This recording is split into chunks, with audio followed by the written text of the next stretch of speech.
Think about this.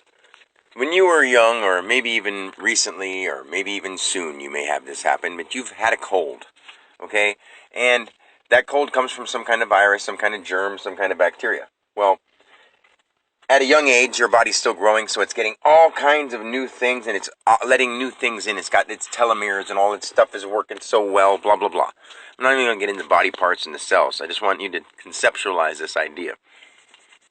Now, if you've been sick before, and you got over it, because you're here now, so apparently you've gotten over it, so I would assume. Well, when you get older, have you ever heard of people that died of the common cold, or died of the flu, or died of pneumonia, or died of anything like that? Something that you've had and you could get over. Well, the reason that happens is because over time, your body and your health deteriorate depending on how you think, how you feel, and basically your outside environment. If the world is a place of people who think that you start getting old and you start dying at a certain age, you'll always do that. At one point in time, 30 was an old age. And if you were 35, you had gray hair. If you were 50, you were like, wow, I can't believe you are an ancient old geezer, you know?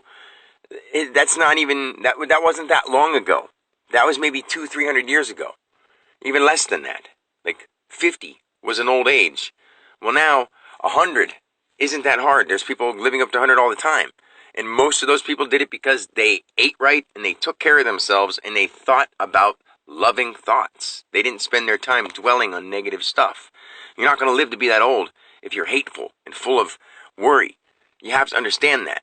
Look at anybody who's over the age of 90 and they're not like, I hate the world. They're usually very loving, or they have at least somebody or something in their life that they truly love a lot.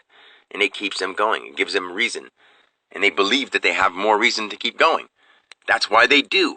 It's pretty simple stuff, but, you know, I'm not trying to put anybody down because most people weren't taught the simple stuff. You were taught all this complicated stuff so that you would think that the simplest stuff was ridiculous. But what's really unfortunate is that the stuff that seems the most ridiculous is the stuff that's actually been more true. Love is all that really matters. Love is all there is. Love people for who they are and don't judge. I don't want to force anybody to do anything you don't want to, but I mean, God, it shouldn't be that hard to love people. Don't you want love? Well, then give love. Pretty simple. And that's all I'm going to say for now, guys.